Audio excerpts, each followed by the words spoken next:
Good morning from London. I'm Anna Edwards alongside Guy Johnson and Kriti Gupta. We're an hour away from the opening trade. Here's what you need to know. European futures in the red while the Chinese rally takes a breather with shares dropping in Hong Kong. In Japan, the yen weakens as the new Japanese Prime Minister casts doubt on further BOJ rate hikes this year. The pound softens with Bank of England Governor Andrew Bailey quoted saying he sees a chance of more aggressive rate cuts, but he also says he's watching oil prices. Plus, Emmanuel Macron endorses a temporary tax hike on the country's biggest companies to rein in the budget deficit. We'll bring you more from our exclusive conversation with the French president. In the meantime, a quick check on these markets here. Red on the screen when you look at the futures picture. Risk sentiment is souring, especially when you look at the Eurostoxx area. Eurostoxx 50 futures down about 0.6%. Not seeing that same margin of the move in the FTSE 100 futures. That weakness, however, does show up in the currencies. As Anna was saying, cable at a 131 handle after those Bailey comments, plus taking euro dollar down with it. And Japanese yen continues to weaken, 146.53 against the dollar. The countdown to the opening trade starts right now.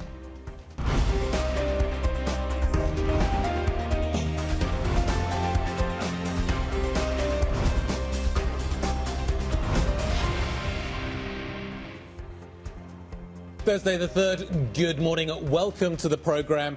There's a couple of little fun macro stories out there this morning for the market to toy with, but we are really into the run into the main macro event of the week, the biggest volatility event of the week, which is payrolls.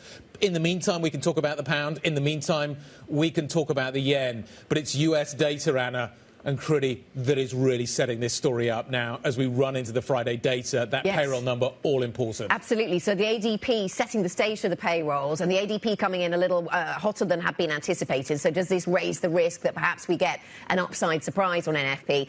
We saw yields go higher, the dollar go higher on the back of this. And I've pulled up the break-evens chart on the back of this, as guided by the Market's live blog, because of the way that the market is increasingly turning its attention to inflation and thinking about all of the things we talk about on this programme that might push up inflation in the short term. So the port strikes, oil, of course, up again at 1%, 74.68, ongoing tensions in the Middle East and beyond. The hurricane, Helen, which perhaps we haven't done justice to as a story that influences the economics, but also the politics in the United States. And also then you add in there China. I mean, what China is doing to reflate its economy and what that will do. So, I mean, just a renewed focus on inflation. That's a list. It's a That's list. Definitely a list. A laundry list that feeds right into the very conversation here in the UK as well. We just got comments in the last hour from the BOE's Andrew Bailey, as you were mentioning in the headlines there as well, pointing to the fact that the risks are really from the Middle East. That's where the short-term volatility lies. This is not just a U.S. story or a political story. It affects the pricing right here in the UK. And you can see that in that weakness in the currency.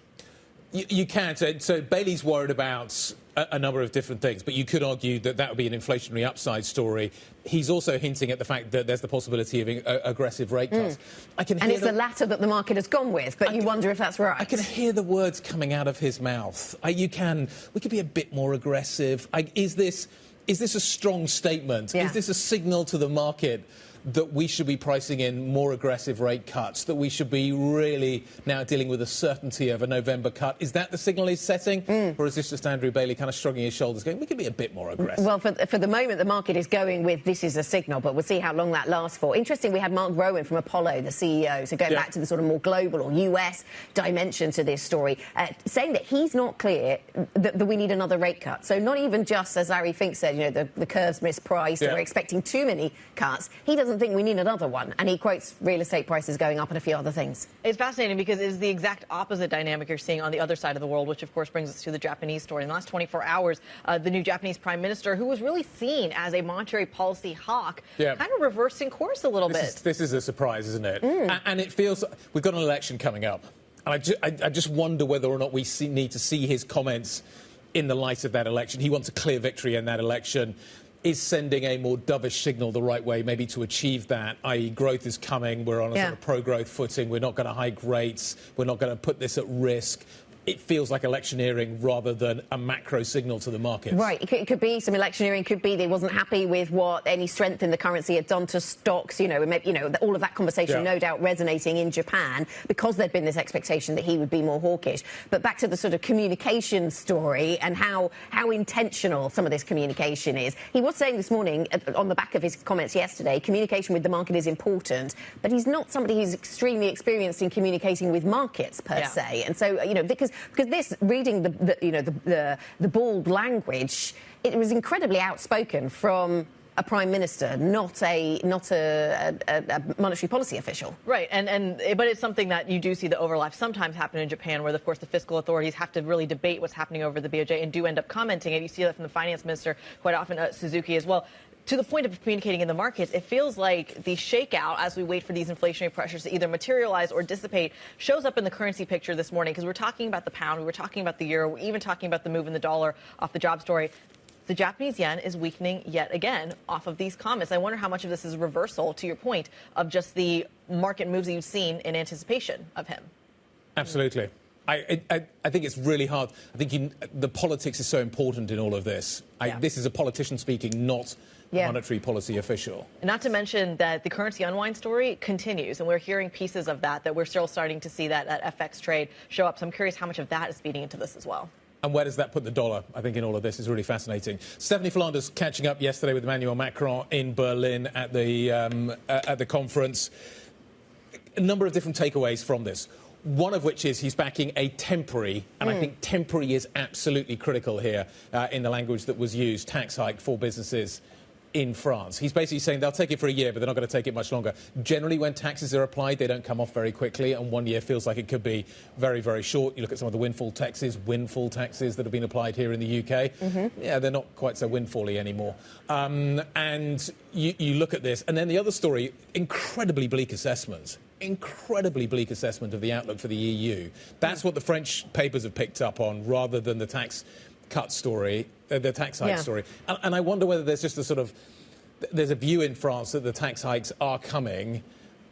And it's inevitable, and there's nothing really he can do about it. Yeah, and I wonder if there's a resignation amongst European businesses in many geographies that tax hikes are coming. I mean, we haven't got a UK budget yet. You mentioned the so-called windfall taxes and what happens there. Well, the Total CEO complaining about taxes going up in France, so in response to our interview, saying it's unfortunate that these taxes are going higher, but at the same time also talking about the UK's planned increases in taxes and saying that will reduce investment. So, you know, there's not many options, maybe, when European governments are trying to rebuild their budgets after, not really options for corporates to sort of move geography when governments all over Europe are trying to build back their fiscal stability. And this is something I think that's been an overhang on the French market as well, not just in terms of the geopolitical volatility, but we're looking at an 8.5% increase in that tax rate. That was what was proposed by Michel Barnier as well.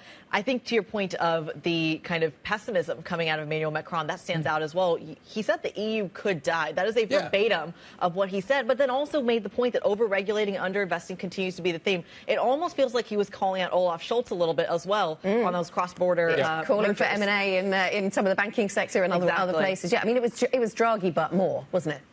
Yeah, channeling same messages. Definitely the same message as Draghi, but Draghi, it's become part of the culture now when people are talking about it. But actions speak louder than words. Yeah. And all the actions at the moment speak in the opposite direction. And it's fascinating that we've had this Draghi statement, but the politicians are responding domestically and in their own interests, logically. Yeah. And you do wonder whether Macron, how in touch is Macron with what else is happening around Europe at the moment? How in touch is Draghi? Yes, the Commission is going to be pushing this, but all of the actions speak in completely different directions. You look yesterday at the deforestation story coming out of the EU. We've gone too far, we've over-regulated too much, we're having to pull back on that. All of this kind of speaks to this narrative that Europe is struggling to find its sense of direction. And Macron talked about the over-regulation. Lots to talk about then with our guests as we go through the morning. OK, let's figure out exactly what we've got coming up in terms of the story that we're going to be working our way through. We're going to be talking about what is happening with these markets. 7:15, Henrietta Pacquemont from Allspring Global Investments is going to be making the case for market resilience. 7:30, UK Aberdeen's Sri Kochagovidan looking ahead to the US jobs data. Ian Cunningham from 91 takes us through the market open, and Victor Khosla, founder of Strategic Value Partners, said there is a multi-year opportunity in the credit markets. Credit markets are quite tight right now. How tighter can they get is a question that I think we'll be putting to him. weighed at the whim of all the data that we're expected to get. Let's just walk through what we're going to see in the next 24 hours today. At 9:30 a.m. the UK time, the BOE Decision Maker Panel Survey will hit the wire. How much of an effect or a dent does it make, or I should say further dent does it make in the currency? We're going to keep an eye on that. But then you said it really is that countdown to the payroll story on Friday as well. In the meantime, we've got those U.S. initial jobless claims coming at 1:30 p.m. London time here. ISM services likely to move it as well at 3 p.m. But then plenty of central bank speak. Fed speakers Kashkari and Bostic will be hitting the wire. Kashkari not a voting member, but Bostic very much is. Yeah, absolutely. So lots to look out for there. Let's get to some of the other stories that we need to keep across this morning. At least 6 people have been killed in an Israeli airstrike on an apartment building in Beirut overnight as fighting continues between Hezbollah and the IDF. Meanwhile, the US is urging Israel not to attack Iran's nuclear facilities. President Biden says he plans to speak with Prime Minister Benjamin Netanyahu as the US and G7 allies plan further sanctions on Iran. US prosecutors are widening a probe of potential price fixing by SAP and the tech reseller Carasoft. The Justice Department has demanded Carasoft hand over documents relating to sales of SAP products to government agencies. Carasoft says the allegations are unsupported. And LVMH and Formula One have signed a major sponsorship deal, potentially worth $1 billion. The French luxury giant will take over from Rolex in a 10-year-long partnership, sponsoring races from 2025. The announcement confirms a Bloomberg report last month of an imminent deal. So, interesting news flow surrounding LVMH, no doubt in focus then, Kriti. Other news flow of a corporate nature, staggering valuation around OpenAI, zeitgeisty stuff, obviously with the AI in focus. These are really, really big VC-backed startups, and I say these because there are some others, but OpenAI is the sort of poster child for it, I suppose, at the moment. At $150 billion, and the CEO defends that valuation, saying, look at the sales. It's massive. The latest funding round coming in at $6.6 billion. But just for some context here in terms of that valuation, that is equivalent to the market cap of Goldman Sachs at the moment. That is the size of this, and expected to grow, by the way. This is just private valuations. It doesn't even take into account what might happen hypothetically if OpenAI were to be, say, listed, for example, getting in on the AI craze. Who's running it? Where are the brains? Have the brains departed? Mira Murati has just left. Yeah. Chief Research Officer just left. Bob McGrew just left. Yeah. Really key people going out the door right now. I'm surprised. Did that impact the value? Did that impact the conversation as well? Did you read the piece yesterday about this MIT professor as well? Yes, I did. It was reassuring on a jobs front. Tell us the story. Well, he's basically talking about the fact that this is only going to affect 5% of jobs, and that he is expecting significant value, therefore, to have to come out of this space. Yeah. You do wonder where the peak ultimately is, but then you look at what we got from NVIDIA overnight. Jensen Huang's out talking about sort of insane demand for Blackwell chips. Yes, I mean, it's not I don't mean reassuring in the sense of AI valuations. No, it's not for that. We're not going to get taken over. No, but for job security. But in terms of job security at the very micro level, that might be some interest. I was also interested in the fact that Apple did not invest this time around. They previously invested in OpenAI funding rounds. They didn't this time. And I'm really interested to see what Apple does with AI, obviously, because you get the sense that, businesses are wrestling with how we wrangle AI into something useful for our business. Consumers and everybody else is still waiting for the way that this is going to transform our lives, and is having it more integrated in mobile phones. Is that going to be the way that this happens? And we're waiting for that. The strategy is important here as well, because you point out that Apple didn't kind of stayed out of this one. The big tech acquiring AI startups in the absence of investing in their own R&D is a theme that we've seen, but has been pulled back because we're getting so much regulatory scrutiny. Speaking of regulation in Europe as well, you're seeing it over in the States. Amazon and Anthropic is a really great example of that when it comes to the tech space. There's a number of different sort of questions that come out of that conversation, one of which is how do they make this kind of useful. I read an interesting piece by Richard Windsor talking about the fact that he thinks the next kind of step is voice, and that they're kind of finally lining these two things up. But have you gotten the phone call yet to voice it? Yeah, but voice needs to reside on the on the phone. It can't reside on a cloud because of the latency that exists between the two. So it's going to be interesting to see how that one works its way through. So the kind of the use case is coming, and you would have thought Apple would be at the front end of that. Yes, so they're not investing, but they do have a deal with OpenAI, and OpenAI is who they're working with on trying to get ChatGPT onto its devices and into Siri, so to the point of voice. So plenty to think about when it comes to AI this morning. The valuations are just absolutely epic, though, and it looks like we're probably going to see NVIDIA climbing in the session. That certainly seems to be the indications pre-market after these comments from Jensen Huang. Staying in the tech space, Tesla sees its first sales gains this year. We're going to get the latest on the numbers and look ahead to tomorrow's EV tariff vote by the EU. Plus, we're going to get the latest from the UK. The country's biggest retailer, Tesco, raising profit guidance. We'll talk about that. Plus, we need to talk about what is happening with the Chinese market. This epic rally that we've seen over the last few days beginning to fade a little bit of a pause. Japanese shares, though, getting a bump as the yen goes down. European futures a little lower. We're into the run into payrolls. We're going to talk through all of the market action. You want to join the chat, you want to join the conversation, you can do so on the IB function, IB Plus, BB TV Go is where you'll find us. This is Bloomberg.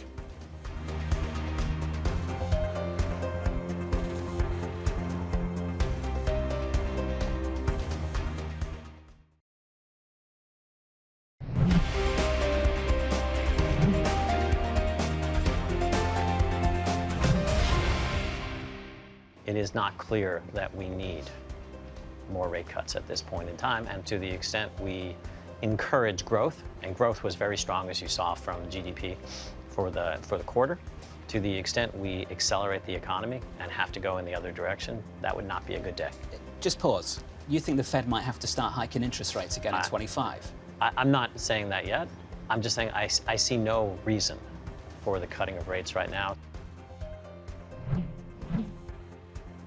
It's an ongoing debate, isn't it? Marc, Rowan, the CEO and co-founder of Apollo, speaking to John Ferro yesterday about why the Fed maybe is making a mistake here, you could argue. He sees a strong economy. He doesn't necessarily see the need for more stimulus coming through. The real risk for markets is that we end up in a situation where the Fed does have to get back to hiking next year. That kind of acceleration of rate cutting and then that followed by a quick reversal, I'm told by many people, is the worst-case scenario. Henriette Paquemont, head of global fixed income at All Springs Global Investments, joins us now. How big a risk is there that we see that the Fed overstimulates an economy that is already going too fast? Well, at the beginning of the year, US was really the exception. It had terrifically strong growth. You had the fiscal stimulus and so on. It does feel as if it has been slowing, and you have had a background where inflation has been coming down. So there is a case for rates to come down. It was interesting to see 50 basis points last time, and to a degree it might have been a bit of a catch-up for a cut that they would have wanted to do over the summer. But we would argue that there is still a case, given the inflation picture, to still have some cuts over the course of... OK, the market's implying a 33% chance of a half-point cut on November the 7th. It's implying that we have got 69, let's call it 70 basis points priced by the end of the year, which seems to imply some sort of 50 basis point cut is going to be coming through. Is that too much? What we're going to see tomorrow. Right. Okay. We've got a big number coming in tomorrow, and I think that is really going to inform what the Fed is going to do.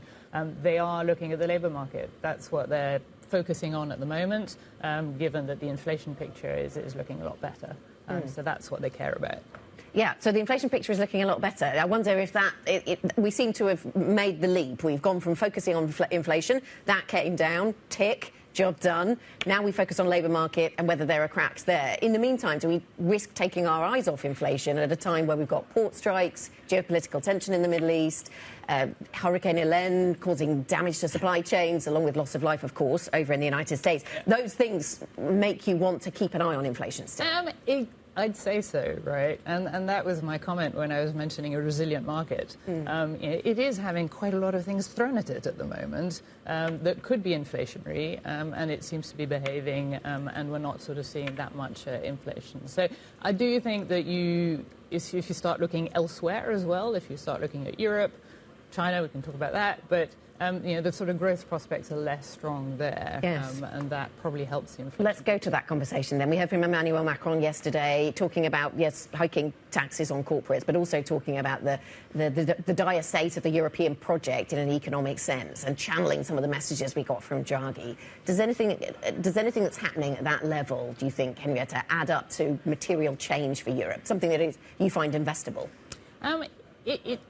It's a challenging time for Europe, I would say, in that sense. And particularly because you have two of its larger countries, I'm thinking Germany, I'm thinking France, that are in a tricky situation. And it must have hurt Macron to talk about tax hikes. That really goes against the grain.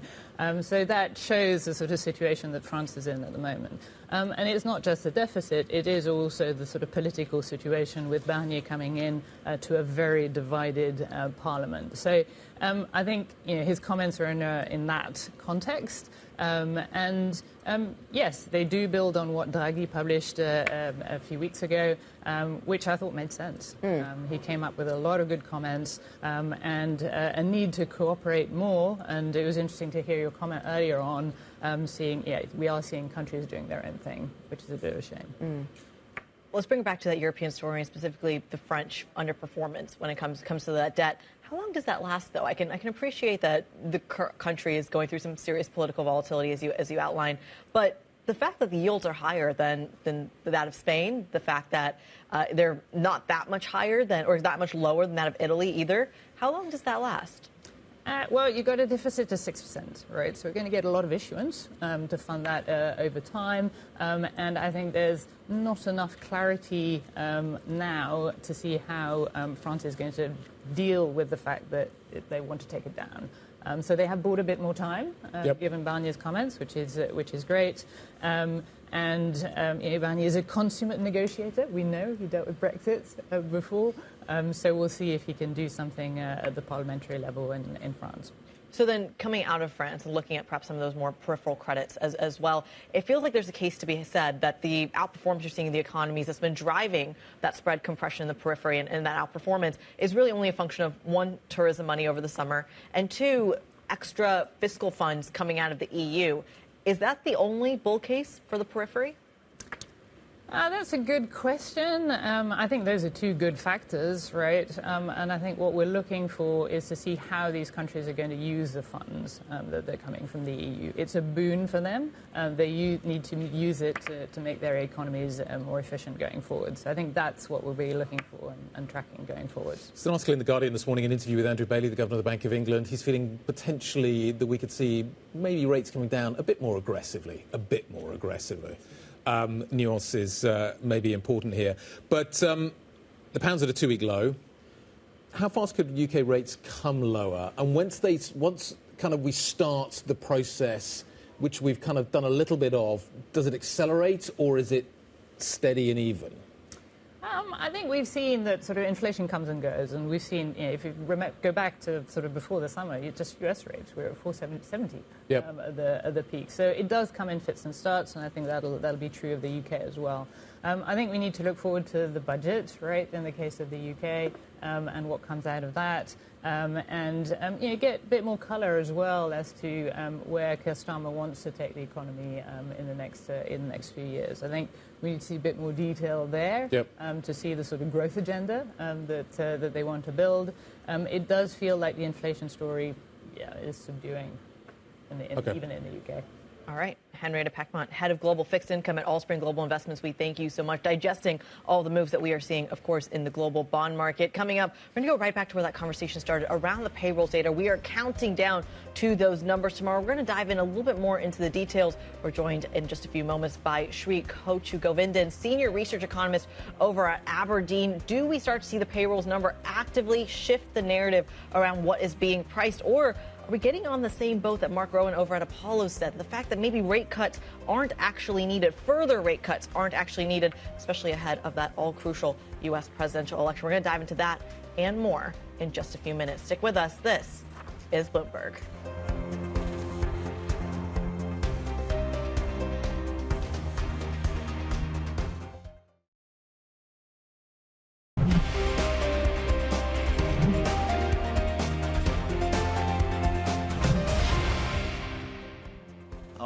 Former model is over. And this is not a question of adjustment.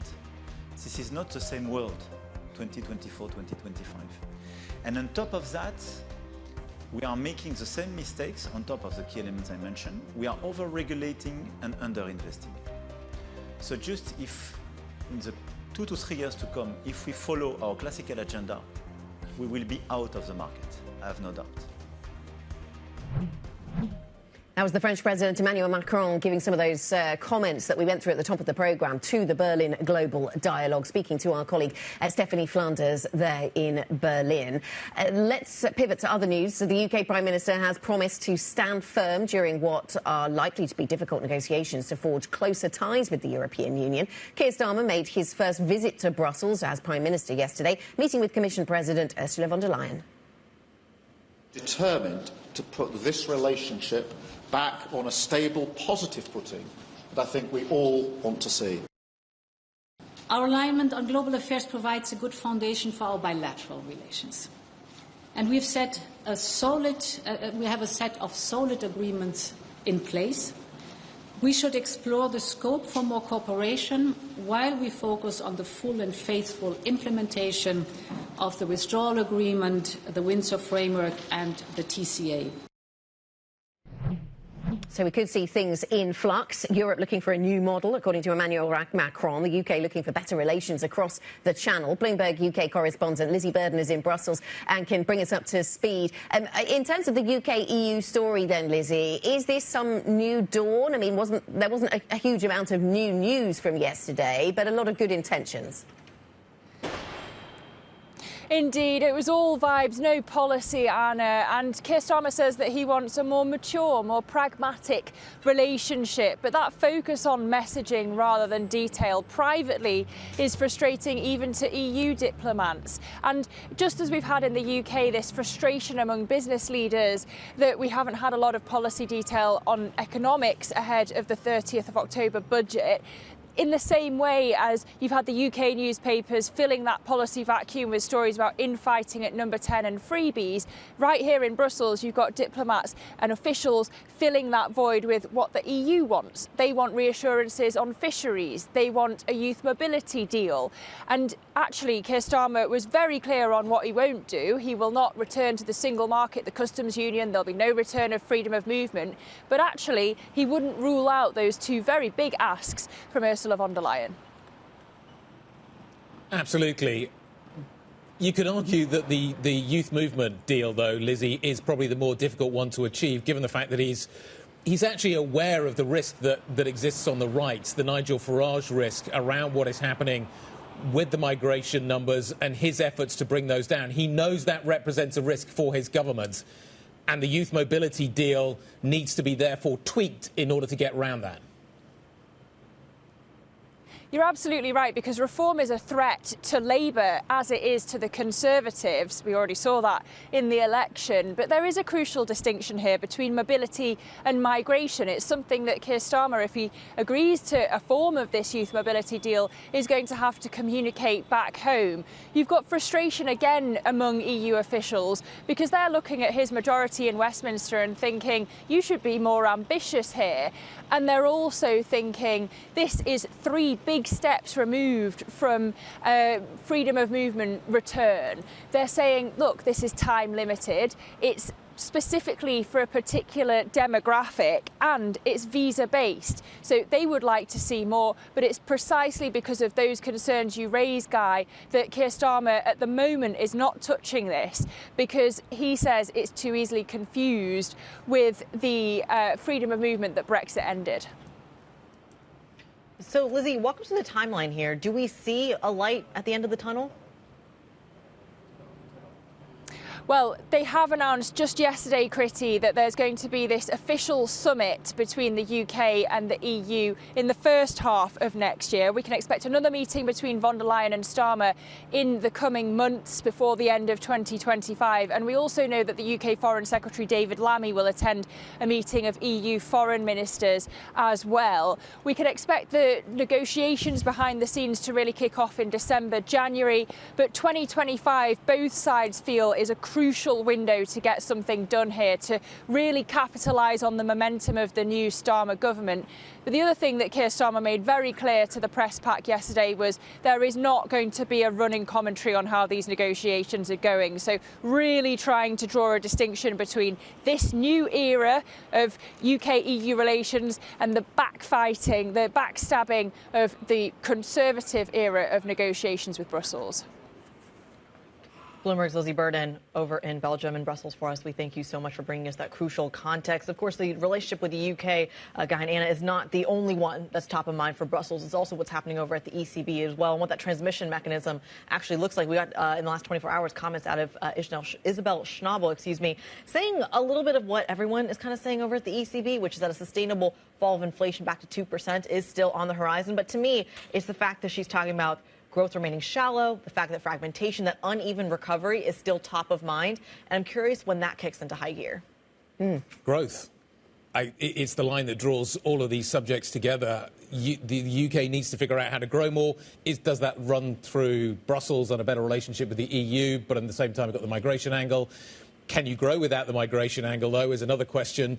Then you look at what is happening in Germany, you look at what is happening in France. The ECB, it looks like a certainty now that it's going to be cutting in October. The data are just getting worse and worse and worse. You can forget the inflation. Schnabel's focusing on growth, not the inflation mandate, which is really where the ECB kind of should be starting from, you could argue. Yes, I mean, yeah, indeed. Really interesting on the UK side that, to hear Lizzie's words, setting out why Starmer won't go near the youth mobility plan at the moment, because it's so easily confused with other things. So it's not even as if he disagrees with the content of it or thinks that the population would, but that people would be confused by what was happening here. I think that's quite illustrative of just how tense things are around migration conversations in the UK and in other parts of Europe. But it's the whole of Europe, and it does seem as if Brussels is the one area which seems to be slightly deaf to what is happening with the migration story. You look at what the election results look like around Europe, and you look at the UK concerns about migration. This is the #1 subject for so many governments right now, for so many electorates. You look at what's happened in France, you look at the votes that are happening in Germany, you look at what is happening in Eastern Europe right now. The line is really clear between all of these countries. Migration stands out as the #1 issue.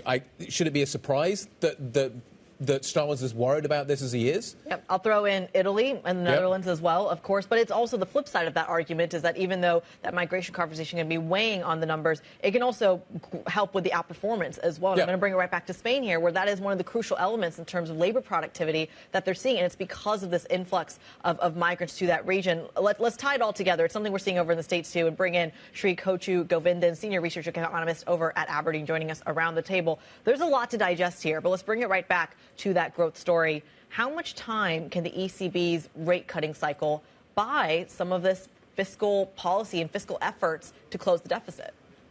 I think we need to look at them as quite separate issues, actually, because there's very little that the ECB can do about the fiscal story and the budgetary story. Their main, as we've heard, their main aim is to tackle inflation and to try and boost growth, which is obviously important for the budget, but that takes... Budget story is going to really need fiscal consolidation. And that's what we're starting to see in terms of Macron's announcements, in terms of temporary tax hikes and so on. So I think from the ECB, as we've heard, they are much more comfortable from the inflation picture. The growth outlook is starting to deteriorate, as you see, particularly in Germany, the engine of European growth. I mean, the PMIs recently have been quite disappointing. Employment in particular has been contracting quite rapidly. So that will be an area of concern. And so further 25 basis point cuts are likely, particularly in October as well. When we bring it right back to that transmission mechanism, which of course was a conversation over at Jackson Hole as well, and now you hear these words fragmentation as well coming up with some of these ECB speak. I'm curious about just how much of a risk that actually is. If the ECB cutting is helpful to the likes of France and Germany as well, certainly welcomed by the periphery, but just how uneven is that recovery? And is that even a risk? It is a potential risk, but I think the markets at the moment are really focused on the growth outlook in Germany, but also spreads in France, whereas they have been widening out further above Bund spreads. I think that is a key focus, whereas a few years ago, 10 years ago, it was really the periphery that was the concern. I think now the market attention, at least, is more focused on France and Germany at the moment. Europe feels like it needs rate cuts. The United States maybe feels like it needs less rate cuts. Is that going to be the narrative going forward from here? The Fed's come out with 50, come out aggressive. Yeah. You wonder, and Marc Rowan was talking about this to us yesterday from Apollo, saying he doesn't see a need to be cutting rates right now. The ECB feels like it needs to be cutting rates. Are we going to see an acceleration from the ECB and a deceleration maybe from the Fed? And how does that play out in markets? I think from the Fed, a deceleration in that they don't need another 50. I think they've done the 50. They played catch up. They've given the signal we don't want to fall behind the curve. But from here, I think it's going to be a pace of 25 basis points, very much in line with the soft landing narrative for the US. So I think that's the divergence there, that perhaps the US is going to be able to avoid a recession. And we're not expecting a recession across Europe or UK either. But perhaps the signals coming out of Germany in particular are much sharper. The employment picture there looks much worse than actually in the US. Yep. So I know the US is focusing on the labour market data, and obviously tomorrow is going to be quite key. But a soft landing is what seems to be on the horizon for now. Risk to the downside. Does the Bank of England have room to be a bit more aggressive? And I used the governor's words this morning. Yes, I was looking at that headline. There's a little bit of a shift in terms of tone. They were a bit more concerned about the inflation and the wage trajectory there. But obviously, inflation, even in the UK, is starting to move in the correct direction.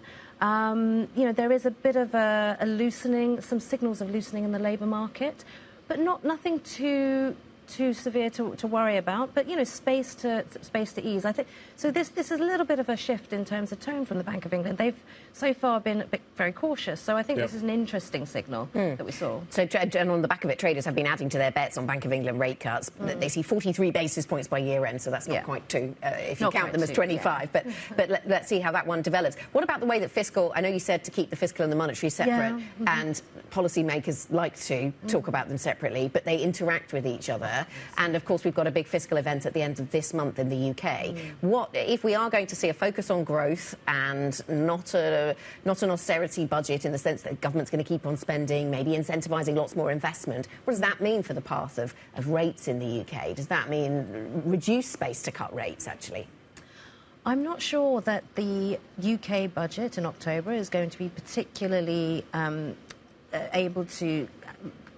There might be some cyclical support, but I think a lot of those investment plans, they take a long time to really filter through into the economy. So I don't think it's going to have a material impact on the Bank of England decision. The Bank of England monetary policy has a bit more of a cyclical impact in terms of that transmission. So I think what the decisions from the MPC are going to be more important, actually. I think the budget is obviously important, but the impact of that takes many years to really filter through. And I think the immediate impact, if anything, some of the tax hikes that have been suggested in the media beforehand, they could actually be a bit contractionary. Right. So again, supporting the need for cuts. So supporting the need for cuts on that front. I mean, what about the wider, sort of more long-term story about what this budget sets us up for? Because there's been a big conversation about whether we need to see a change in the debt rules, which are self-imposed by any government. Yes. Whether the government might go along that front to try and increase the headroom for investment spending specifically, if it's possible to ring-fence it. So your thoughts on whether we're going to see the government change the debt rules, whether they should, and whether that's going to free up some investment in the UK? I think it depends on the narrative, how it's interpreted by the media and the markets as well. It's very difficult to sort of suddenly change rules when they don't work for you. There are other things that can be tweaked as well. So it is possible that the debt rules are changed, but there are other things that can be tweaked away as well. The way Bank of England losses on QT are dealt with. There are accountancy tweaks that can be made that can take some of these losses off the Treasury's books, in a sense. So I think we will see some accounting announcements potentially. There is some scope for that, but ultimately there's very little, even with those tweaks, there's very little that the Treasury can actually do. OK, thank you very much, Sri. Thanks for joining us. Sri Khosla, Senior Research Economist at Aberdeen. Bloomberg Economics out with a really interesting piece about what they think the government should and should not do with its debt rules and what that does to fiscal headroom. So we'll certainly return to that theme as we work our way towards the end of the month. Coming up on the programme, Tesco raises its full-year guidance. More on the UK retailer. It's one of our stocks to watch this morning. That's next. This is Bloomberg.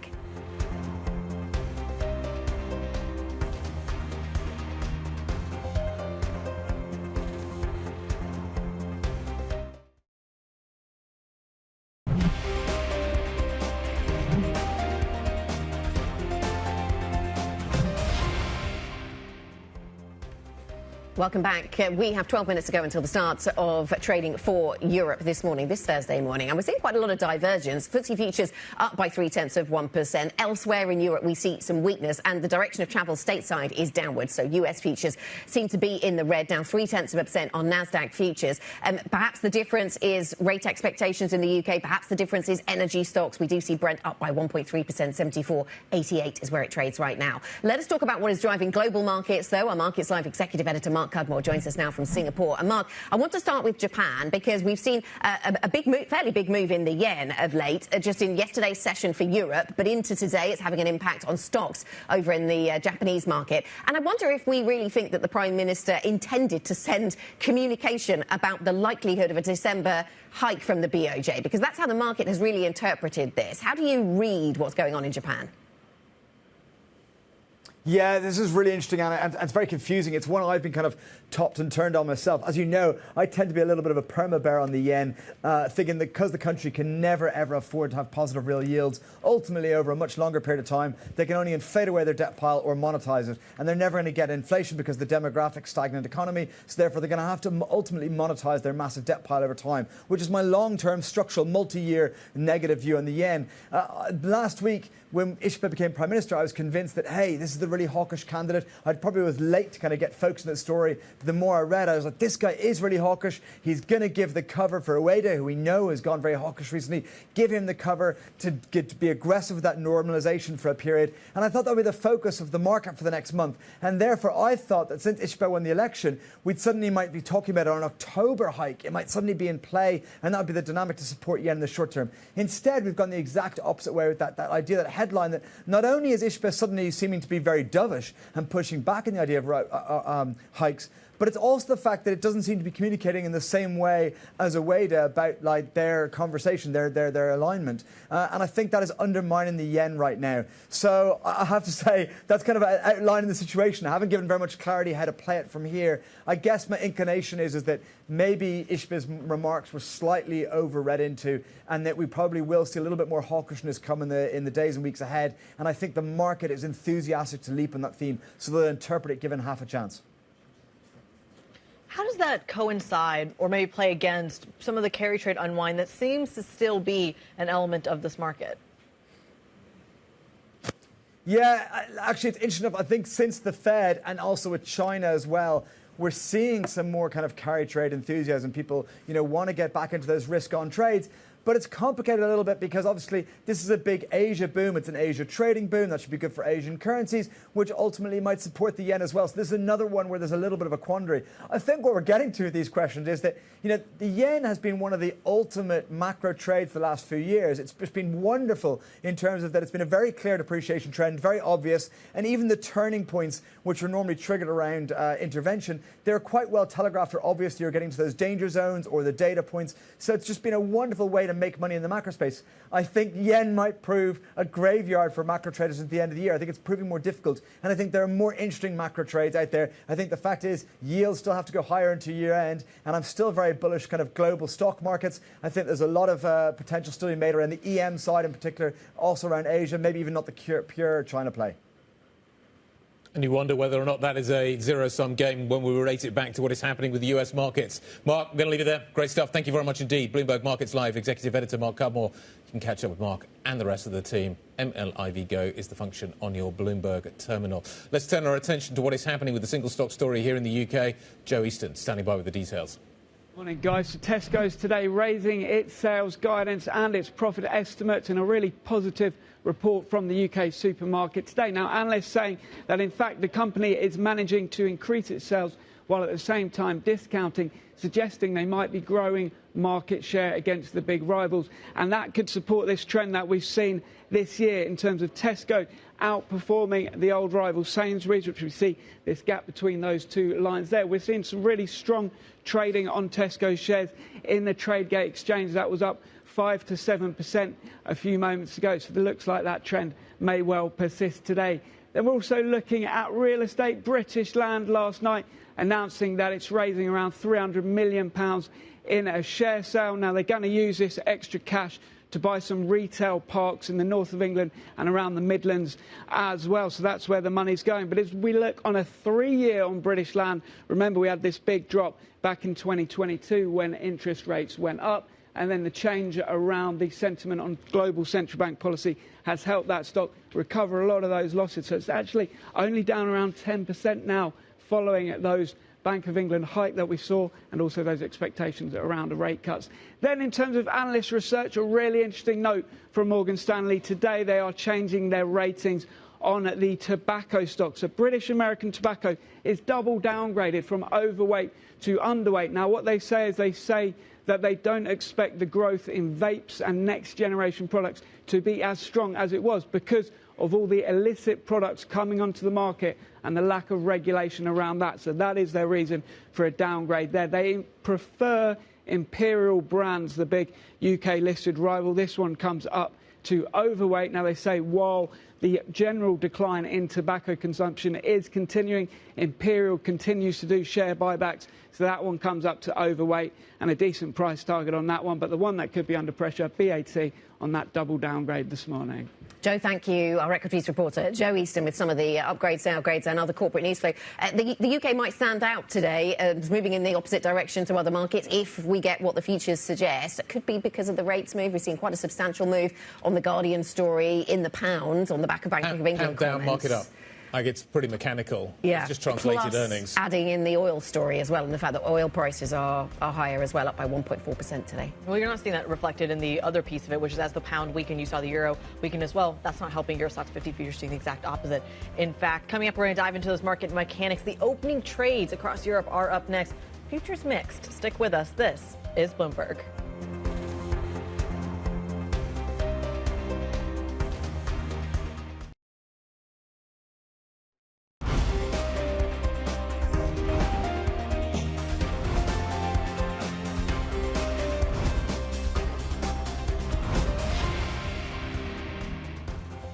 Couple of minutes ago, this Thursday session, which is going to take us into the Friday session, which is the payroll session. I suspect you're probably going to see everybody waiting for that print out of the United States before they make some big decisions. In the meantime, European equities finished fairly flat yesterday. The US ticked up a little bit. The ADP number was significant yesterday out of the US session.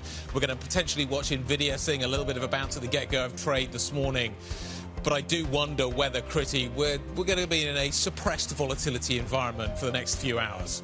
We might be for the next few hours, but I feel like in the opening trades across the equities and the bond market, I'll add, it's really those comments from Andrew Bailey over in The Guardian that may be shaking a little bit of what we see. You're already seeing elements of that in the futures picture, Anna, where you do see that outperformance by almost 0.5% with the FTSE 100 futures high by 0.3%. That same gain you are not seeing show up in Euro Stocks 50 futures. That global risk sentiment outside of the FTSE seems to be pointing lower. Yeah, absolutely. We'll see if yields move then when gilts open on the back of that Andrew Bailey conversation with The Guardian that you referenced there. It certainly moved the pound. Let's get to some individual stocks that are in focus this morning as we were hearing from Joe. Tesco, the #1 UK grocer, they're saying that their lower pricing is attracting customers. Also, we're seeing customers spending a little bit more as inflation has dropped back. So we could see that stock pop at the start of trade. They've upgraded their guidance around profitability. British Land in focus, buying 7 retail parks. They say they're 99% occupied, these retail parks, to give a sense of the quality there. No change in guidance from that business. And BAT, a double downgrade there at Morgan Stanley. They prefer Imperial, as Joe was telling us. Watch Nestle as well, a downgrade there from Citi on perceived pricing constraints. Guy. Let's talk about the equity market open. Here we go. It is time for the opening trade. The expectation is we're not going to see very much. We're into the payroll run, maybe a bit of FTSE outperformance on the pound, plus also the oil trade, as Anna was mentioning. So here we go. We seem to be missing a few of our markets this morning, but let's see how the FTSE 100 opens. I don't see the FTSE 100 on that board. We've got the wrong board. Let's just say we've got the wrong board.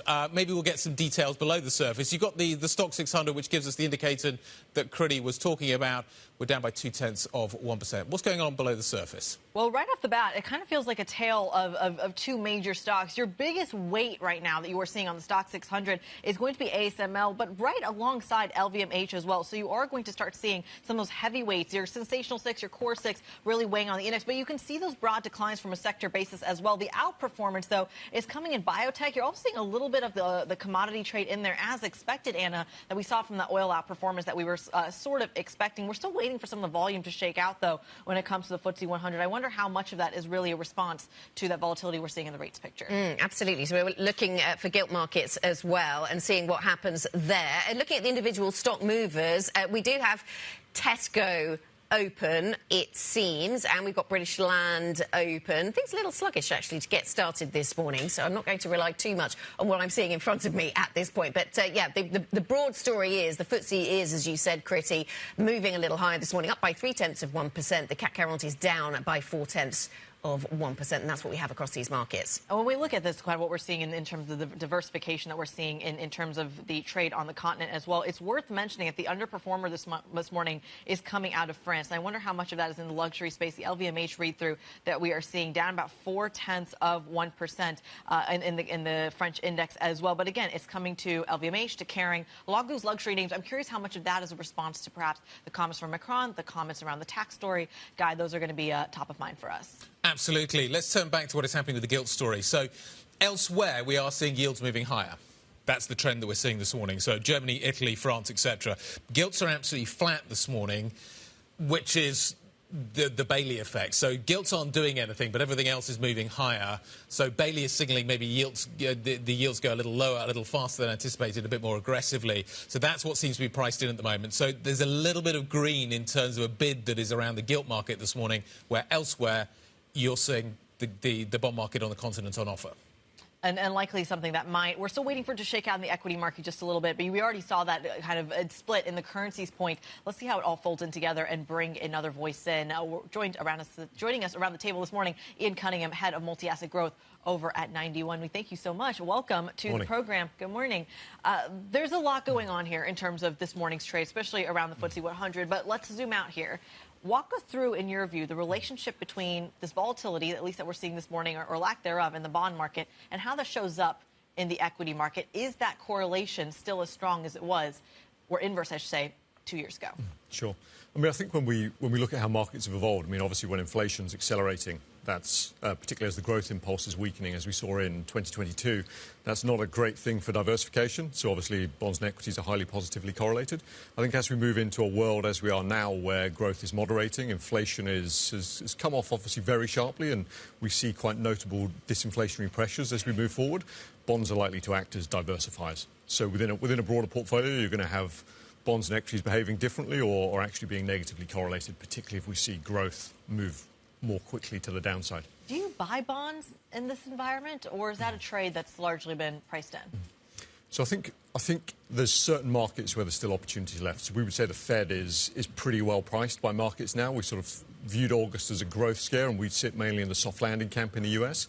I think when it comes to Europe, we think policy in Europe's not fully priced yet. I think policy is very tight. Growth is quite a bit below trend, and inflation is going to continue to move south, in our view. And as a result, we will see the ECB and Bank of England do more than the market's currently pricing.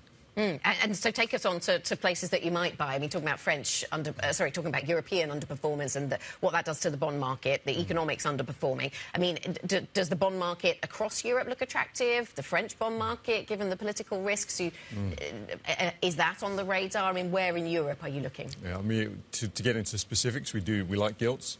In Europe, we like Denmark, we like Norway, we like markets that can sort of pay us back in terms of actually being quite fiscally responsible.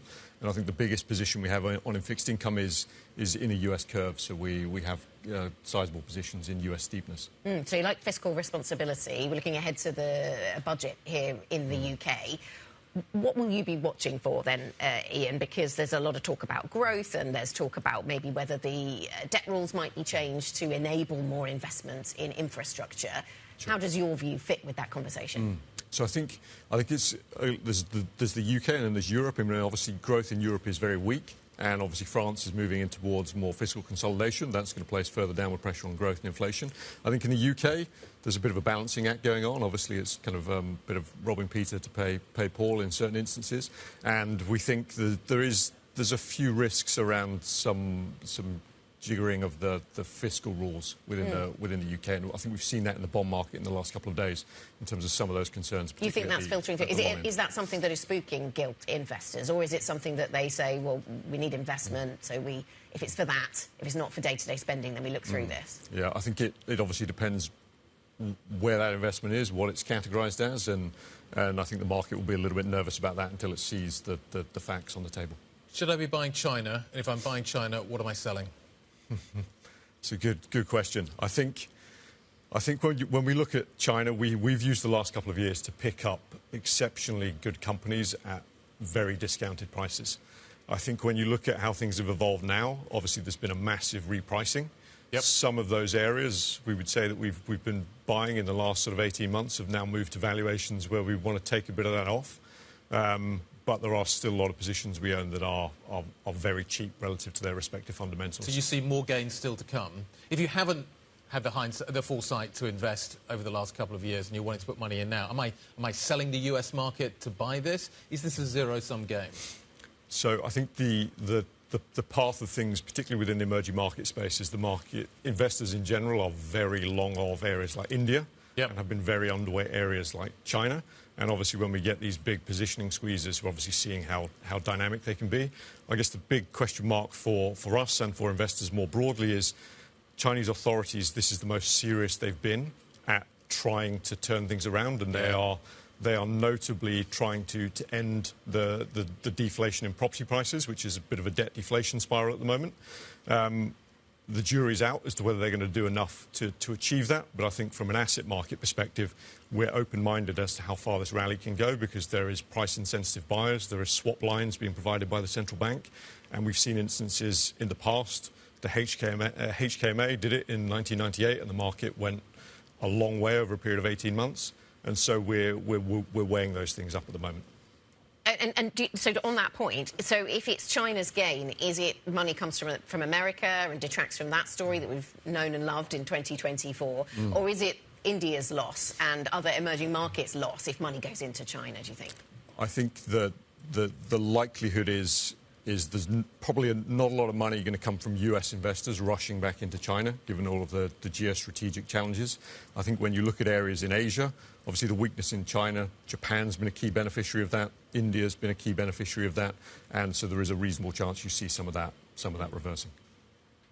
How does the currency story, especially going into the US election, affect how you position going into 2025? So I think the US election obviously presents tail risks associated with it, and I think our basis of approaching these sorts of things is we can't sort of bet a central roadmap on the explicit outcome, because it's a bit of a coin flip at the moment, but we will draw up plans as to how we will address things as certain scenarios play out. Where does that show up? What kind of plans are you drawing up for each candidate? So we would say if we have a Harris administration, I think in all likelihood it's going to be more of the status quo. There is some risks around corporate taxation and the like that we may see come through. If we have a Trump administration, then it's a question of how much is sort of bluster that's coming through versus what will actually be implemented. If the Trump administration is serious about implementing material tariffs, which they appear willing to do based upon the fact that they believe it didn't have much of an effect on the US last time, we would say that presents quite a sizable tail risk. And we would respond accordingly, and we already have positions in portfolios that we believe will benefit in those scenarios. OK, what are those positions? What do they look like? So how do you hedge the inflation tail risk? How fat is that inflation tail risk right now, not just in the US, but broadly as well? So we would say, for us, gold remains a key asset. Gold has been a beneficiary in recent years of central bank diversification on the basis that the US weaponized the dollar. And so a lot of central banks don't want to hold the dollar. We think it's obviously been a big headwind to gold has been the fact interest rates have been very high, so the opportunity cost of holding it has been elevated. As we get global easing, that provides another tailwind, and then obviously any fiscal risks and the like would amplify movements in gold. But that's not an inflation. You're saying that that's a disinflation tailwind for gold. How do I hedge an inflation headwind, sort of an inflation risk story if Trump takes the tariff story on, China stimulating, etc.? Yeah, we would say in that environment, gold is probably going to do pretty well on geopolitical risk. So gold does great either way, basically. Not either way. If we see a world where basically central banks have to reverse course and start jacking up rates, then you're not going to want to be hugely long gold. Right. We would say the position that we have on, which is US curve steepness. We believe the Fed is serious about protecting the labour market, and ultimately, if we see any kind of concerns around fiscal risk in the US or any kind of longer-term concerns around inflation, and we do think equilibrium rates are higher in the US, so we would expect the 30-year yield to gravitate somewhat higher than it is now, while the front end remains lower and comes maybe a bit further down. Ian, we've been around the world. We've covered quite a lot. If you think about from where we are right now with your view of the world, what are you most excited about as either a trade or an investment over whatever time frame? What's the thing? Maybe it's gold. Maybe it's something else that you're most excited about at this point. Yeah, I mean, I think there's a very long answer to that question, and then the shorter answer is basically... We'll have a short one. I think we're ultimately medium-term investors, and we're looking for major forces and themes that are going to influence the global economy and asset markets over a kind of a 5-year horizon.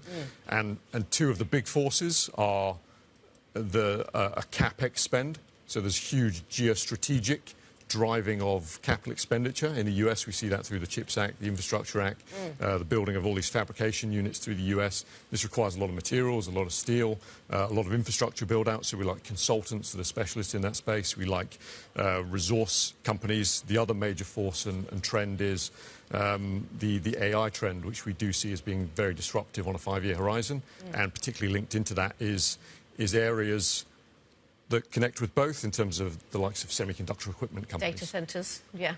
And that seems to be both of those things, doesn't it? Guy? Nuclear power seems to be on the agenda now as well. Ian, great to see you. Thanks for stopping by. Thank you. Ian Cunningham, Head of Multi-Asset Growth at 91. Thank you very much indeed. Let's take a quick look at the core 6 and figure out what is happening here with the big stocks out of Europe. Downgrade on Nestlé, down 0.9%. LVMH, Ferrari, ASML and Schneider are all soft. Novo Nordisk is keeping its head above the parapet this morning. Maybe an area that you can seek safety in. That stock is a little higher. Let's figure out what the single stock stories all look like, though. Joe Easton, over to you. So we are starting to see some moves higher in Tesco's. It was a little bit unchanged at the open, but that stock gaining now in London. As we mentioned earlier, the sales are raised in terms of the guidance. But a note from Jefferies today saying that actually the buy side was probably looking for a little bit more in terms of the numbers from Tesco. So that might be constraining the stock. We also had numbers today out of the big travel caterer SSP, looking a little bit soft on some of those sales. And the one hit a little bit hard today is Bouygues Telecom over in France. Apologies if I have butchered that name, but that one is falling because they had some guidance as well. Now, the top line looked really strong in terms of the 2024 numbers, but when you dug a little bit deeper into the statement, there's a line in there saying that they're now only seeing modest growth in the French telecoms market, and that is what analysts are pointing today as potential weakness. That one declining over in Paris was actually halted earlier today. And SSC, the power company, delaying some of their renewable projects, but actually upgrading their main guidance. So that one looking pretty strong in terms of your earnings movers today. Then over in real estate, we did mention British Land raising around 300 million quid in a share sale to buy those retail parks around England, mostly in the north and the Midlands. That one is coming down. It was at a discount. Vonovia has got some fresh funding from private equity. That one slipping very slightly. And this one down the bottom, it is an M&A target over in Spain. Lara España, that one gaining on an increased M&A bid from the firm last night, coming in late in the trading day. And then in terms of SAP, just flashing up that one because we have had fresh reports around the US expanding a probe into some of the alleged price fixing in that space in terms of government agencies, potentially affecting around 100 government agencies. We will, of course, await a response from SAP. We have reached out to them, so we'll wait for that one. But that stock coming down 1.5% today. Then, really interesting on the ratings changes. It's like Christmas when we get all of these rating moves. So as we mentioned, BAT downgraded at Morgan Stanley, seeing that one declining 1% on the issues around illegal vaping, according to them. Then Zurich Insurance, this one downgraded over at Exane, which says the company is heavily exposed to declining US Treasury yields in terms of their investments. So that one coming down to underperform. And then finally, you mentioned Nestlé. Citi has been buy on this stock since 2016. but today downgraded, saying that pricing across Nestlé's products is starting to ease, and that one is slipping over in Switzerland. We're down 0.9% for Nestlé this morning. Joe, thanks very much. Joe Easton from our equities team. It's like Christmas for Joe when he gets all these ratings changes. You can tell what makes his morning. Interesting, not that much movement in Tesco. I mean, it's up 1.5%. Maybe that's all you get on a pretty small profit upgrade. But I saw some of the opening calls, some of the suggestions from the brokers before they put their numbers out were a bit more aggressive to the upside. So interesting that one hasn't gone so much higher. That's the one that caught my eye this morning. I've got my eye on a lot of the automakers. We're counting down to that EU tariff vote on China as well. You're seeing underperformance in the DAX this morning. Volkswagen down about 1%, taking with some of the other car makers as well. We'll see how long that lasts. Yeah, the Germans don't want the tariffs. Yeah. Because they're worried more about what is going to be the reciprocal comment coming out of China. The European, elsewhere, the French seem pretty comfortable with the concept.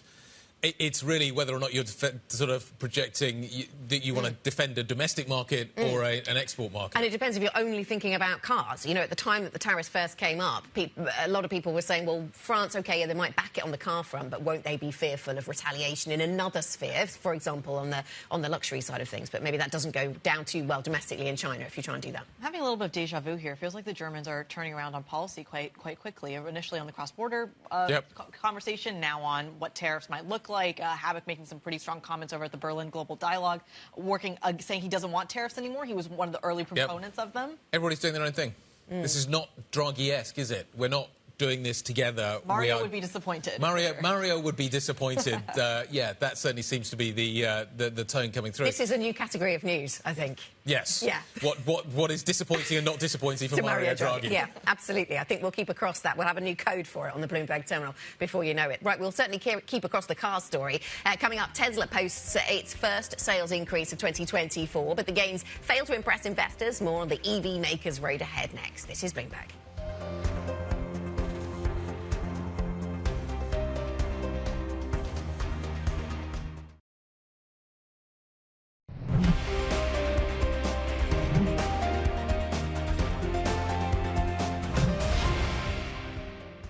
U.S. market is a very important market. I mean, it's one of the largest EV markets, and also I think it's also a market that's ripe for technology innovation. But at the time right now, I think the policy is evolving and also making challenging for Chinese companies to enter.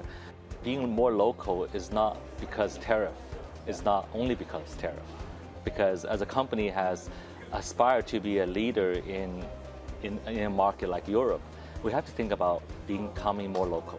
You know, we have to have more local team to build our local brand and also have more local presence. And also, you cannot rely on an export-only strategy to deal with a local market like such a big market like Europe. That's how you get around tariffs. You build them locally. Ex-Peng Vice Chair Brian Gu speaking to Bloomberg ahead of the EU vote tomorrow on imposing EVs. Tesla, let's talk about that angle as well, posting its first increase in quarterly vehicle sales this year, but the gain has disappointed investors, expecting more of a bump from China's higher electric car subsidies. Let's figure this all out with Craig Trudell, who joins us now around the table. Let's talk Tesla first of all, then we'll come on and talk about subsidies. This is not convincing stuff from Tesla. And the whole premise seems to still be on the robotaxi narrative that ultimately is still coming. The shares have risen through August into September. The shares have done really well. But again, a dose of reality, how much of a challenge this remains for Tesla, that is still a car company at this stage. It's not a robotaxi company. Yeah, that's right. I mean, they really ripped in the weeks leading up to this number. So, you know, the number is trending positive, both, you know, on a sequential basis and a year-over-year basis. But when you pan out and really sort of look at how this company has trended over, you know, say 2 years, you're not seeing much in the way of growth whatsoever. Yeah. You actually may see a slight decline in deliveries this year unless they really have a hero fourth quarter showing.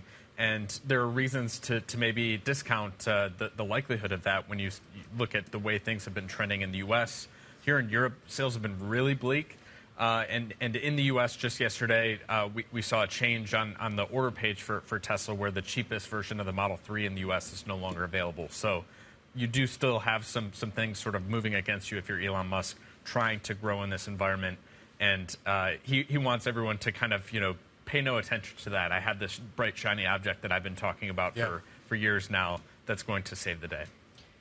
We'll get to the details of these Chinese and EU votes on the Chinese tariffs as well. Does that have any read-through into Tesla's numbers? I think it may actually have some impact here and be sort of feeding into why things have been trending so poorly in Europe. The company has, speaking of localized production, as we were hearing from Mexpeng earlier, they do have Model Y production in Germany, but they rely on China for imports of the Model 3, and that's a very important model for them in Europe and globally. And it does appear that they will get hit by a smaller additional tariff than a lot of other companies. The EU, in the course of investigating the extent to which each company has benefited from tariffs, came up with a number that is smaller for Tesla than a lot of the others. That being said, it's still the case that there's some pressure being put on those imports coming in from China, and that isn't helping matters. It's fascinating that he's talking about this being the Achilles heel, given that Tesla has that exposure in Berlin and in Shanghai. 3 years ago, that's what rallied the stock. It cushioned them from some of the hits the other automakers were taking. Yeah, and now it's really interesting to watch the web of production and imports and exports of these cars and who is going to fall foul of the tariffs and who is not. And on that point about local production, we were hearing from Mexpeng and maybe Tesla motivated, perhaps depending on the size of the tariffs, to produce more in Europe. Do we get a sense of if that's enough for European governments? Do they just want cars produced in Europe, or do they want German and French-owned cars to be produced in Europe? I mean, I think it's absolutely a case of all the worst fears of member states have been confirmed of late about, this incursion of more Chinese competition, right? We're only seeing day by day, Volkswagen coming out and talking about closing plants in Europe, Mercedes and BMW and Stellantis doing profit warnings. Is this all at the feet of this, new Chinese competition? No. But does it sort of, work together to kind of, reinforce concerns that, maybe we shouldn't be so open to this, these new entrants? I think it absolutely does. And so you are going to hear some voices, raising concerns about retaliation, I think particularly from Germany. But there is a real concern about European jobs being at risk because of the fact that we have this flood of new cars. Because it's really interesting, if we shut a VW plant, if those people who used to work there go work in an Xpeng plant, I don't think the German government sees that as the same. No. I don't think the Germans see that the same in their totality. You don't know what's going to happen 10 years, 20 years down the road. You want to build an industry that is going to take those jobs for the long term. Is a European car if the battery is made elsewhere? Because this is where the challenge seems to lie right now, building batteries in Europe. I think that's a really important and valid question, and something that leaders are going to have to ask themselves in terms of just how willing they're going to be to allow for this. I think it's really important that gets localized, given the risks that we've seen in the past. We'll find out tomorrow. Craig, nice to see you. Thanks very much indeed. This is Bloomberg.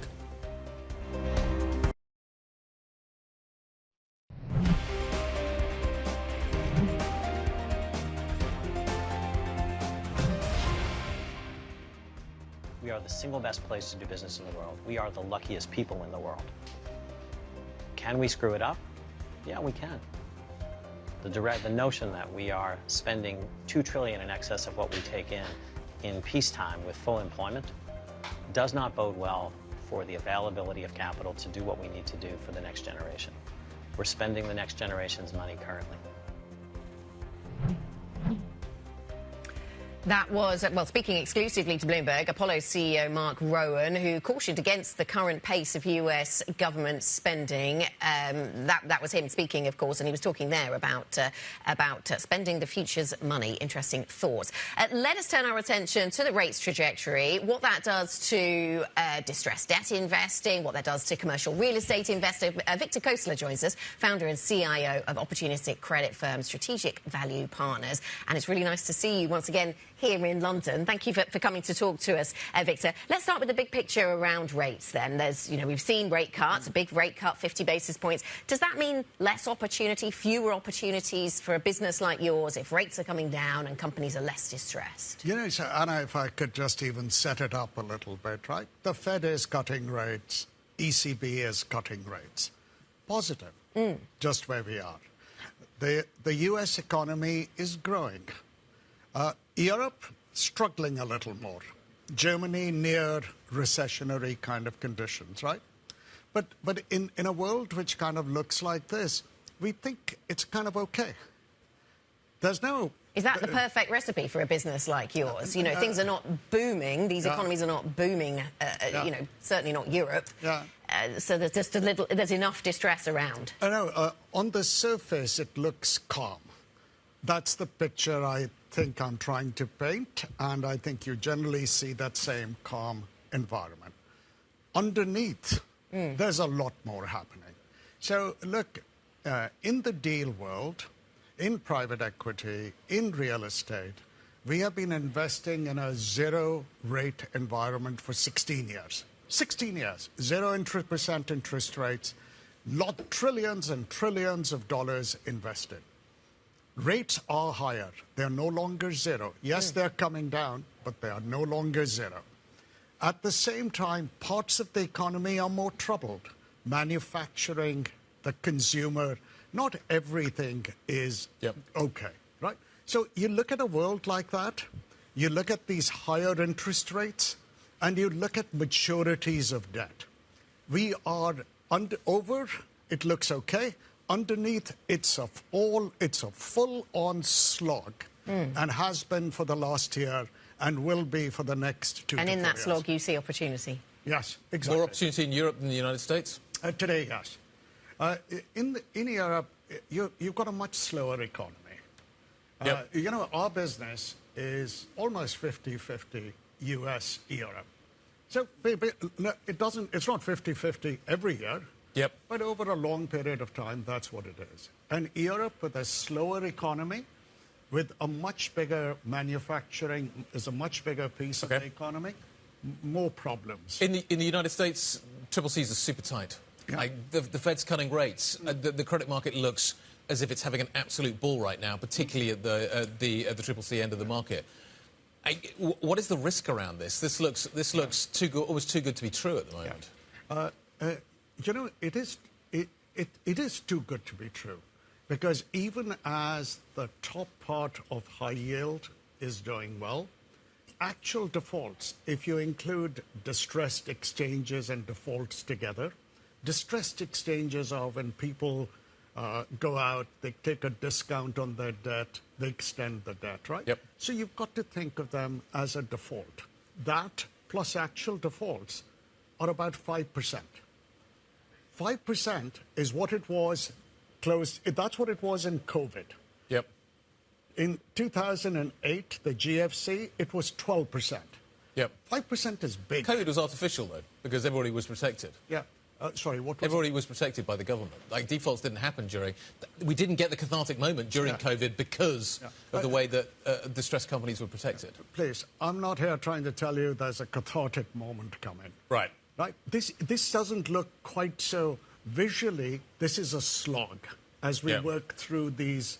As we work through these maturities, as we work through these high interest rates, we are in the middle of a 3-year, 4-year slog. Our view, the economy is not going to fall apart. It isn't like, markets are going to swoon or there's going to be a crash. Don't think so. That's not our base case. But just working through high rates, maturities, literally $2 trillion of high yield coming due over the next 3 odd years, that is the opportunity.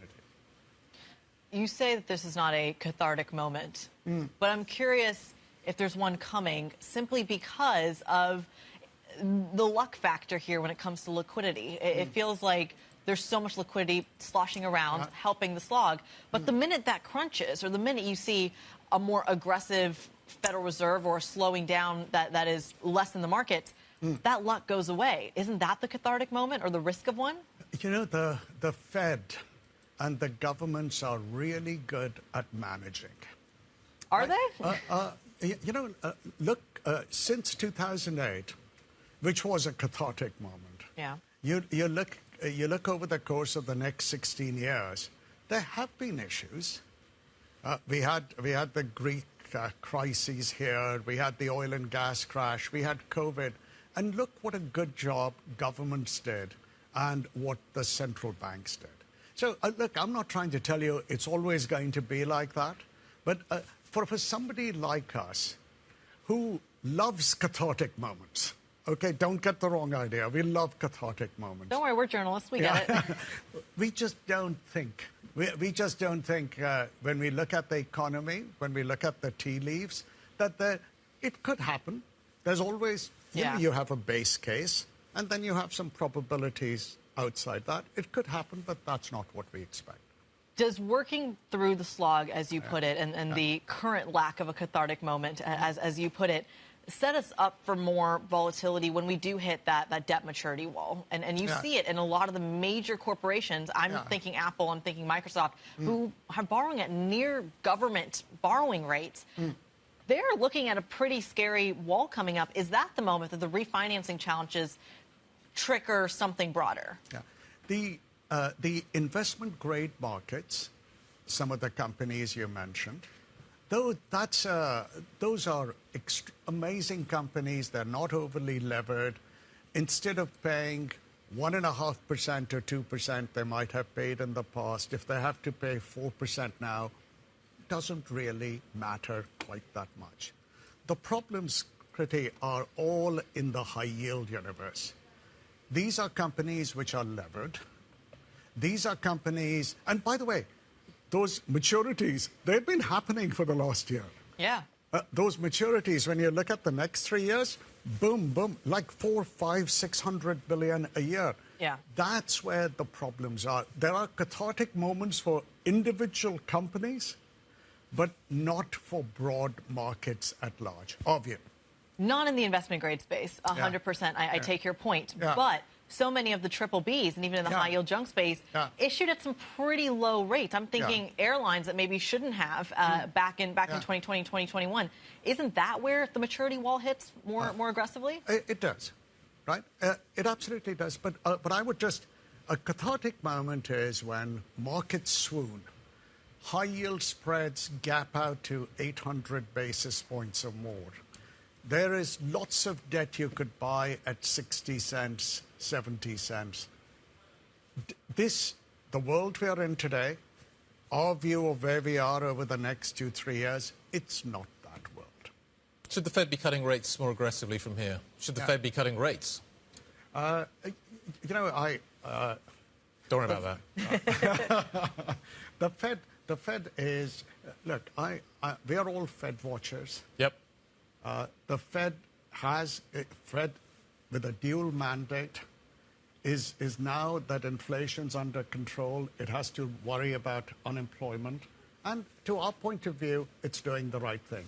Whether for what we do for a living, Guy, whether the Fed cuts 25 basis points or 50 basis points, whether the Fed reduces rates if there are 3 cuts or 2 cuts over the next 3 months, for what we do, quite frankly, doesn't really matter.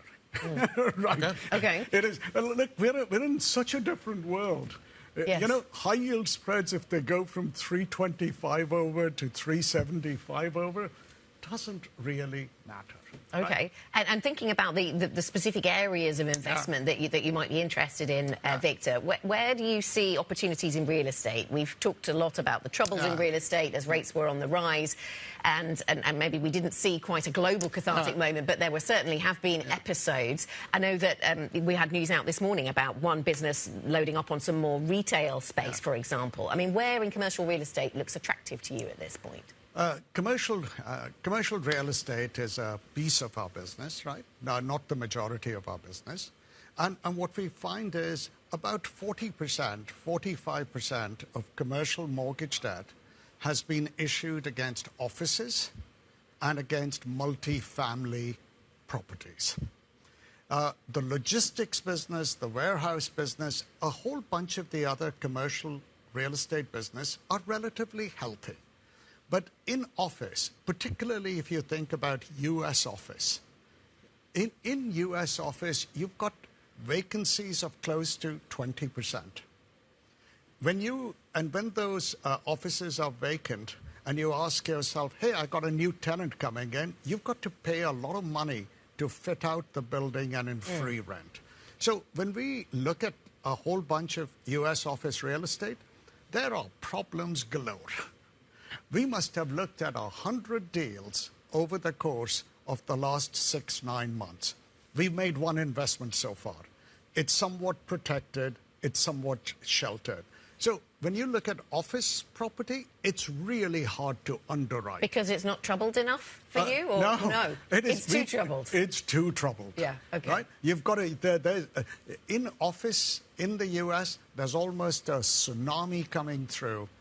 You don't see it in the headlines quite as much, but underneath those debt maturities we were talking about, they are causing a tsunami. And that's not enough to provide this cathartic moment?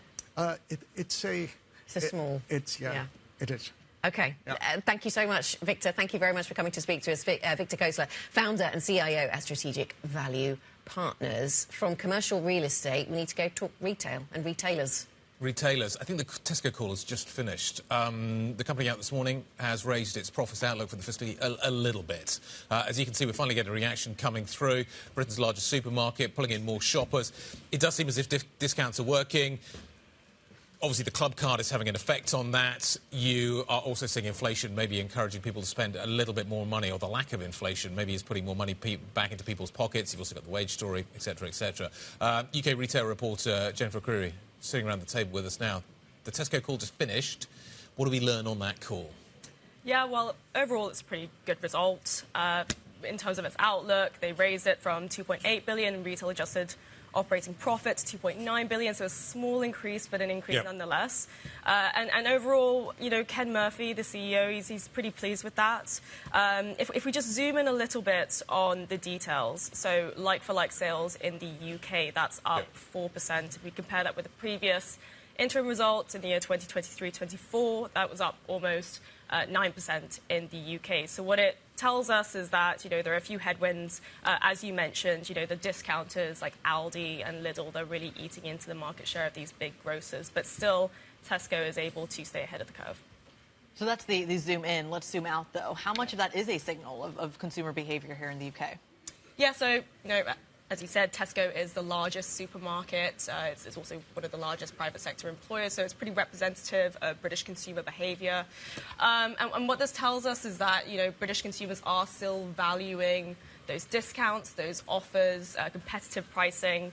But still, you know, something that Ken Murphy noted on the call is that there's been a particular boost in its kind of premium offerings. So when consumers do have a little bit more of that pocket change, they are looking to kind of treat themselves. But he did say that, you know, quote unquote, you know, they're not doing cartwheels down the hallway. So, down the aisles. yeah, exactly. So, you know, they're still looking for that discount and that offer when they can. There's probably space, should they wish to. But yeah, maybe not the news flow to justify it. Jennifer, thank you. Thanks very much for coming in. Bloomberg's Jennifer Creary with the latest on Tesco. Coming up, boosting the government coffers, Emmanuel Macron comes up with a plan to raise 20 billion euros by tapping France's largest companies. More from our exclusive interview with the French president next. This is Bloomberg.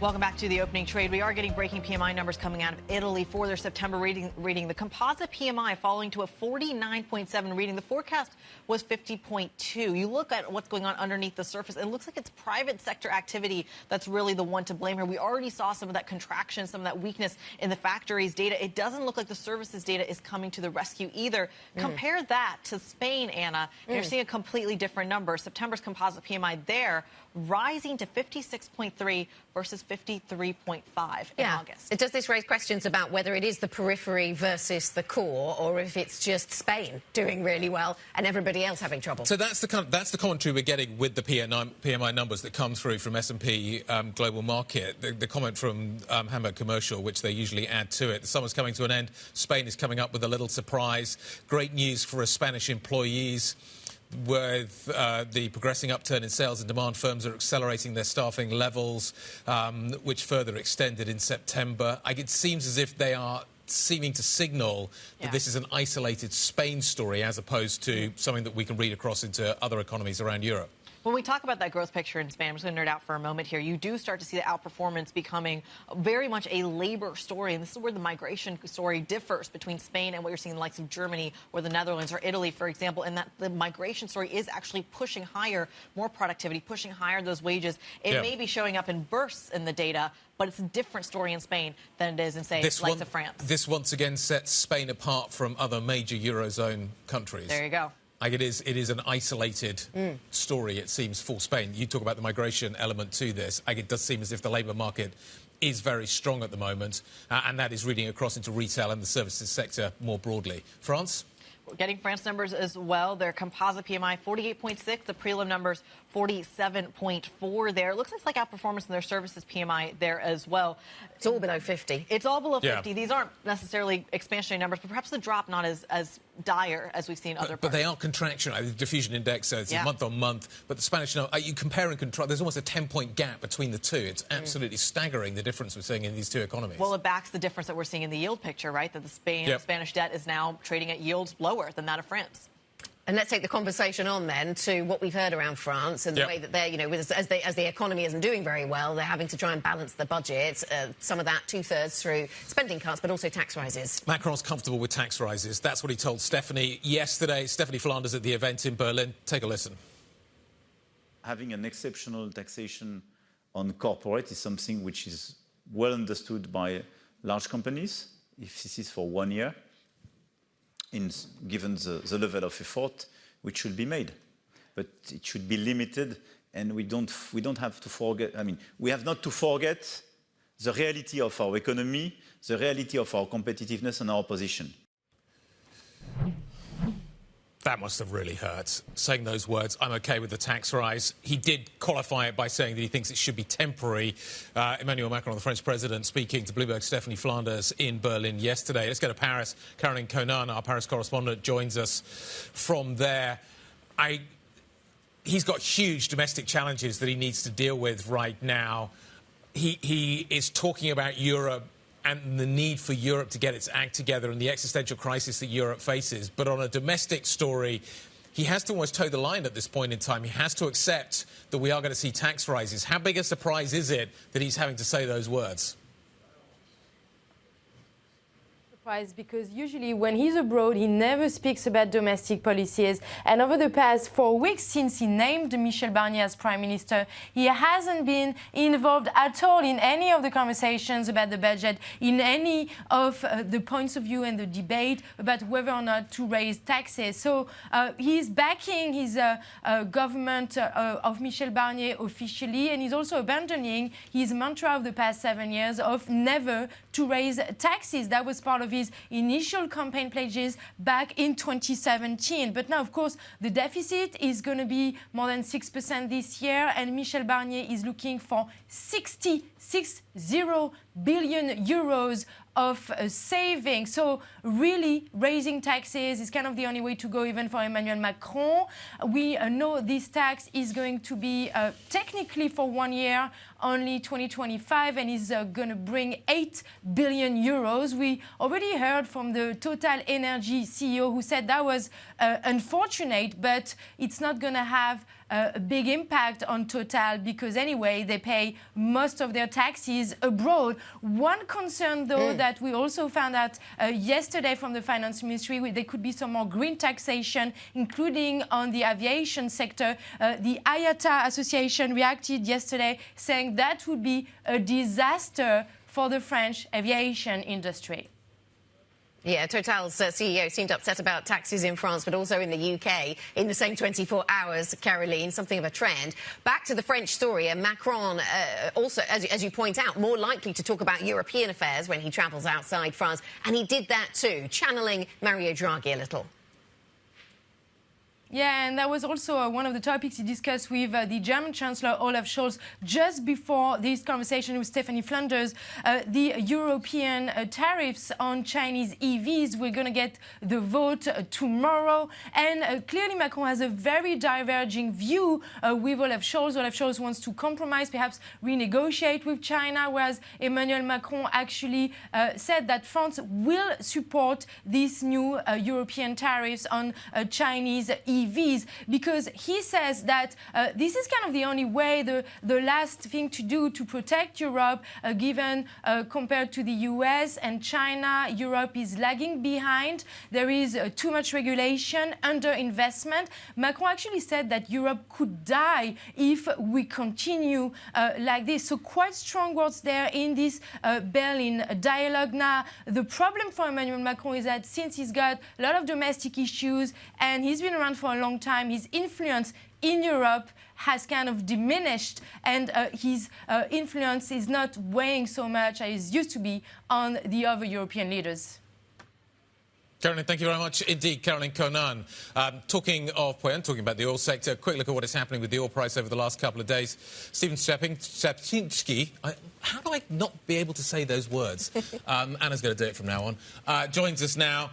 Stephen, talk us through what we're expecting from the oil price over the next day. We're waiting to see exactly what happens on the geopolitical front. What is the market pricing in?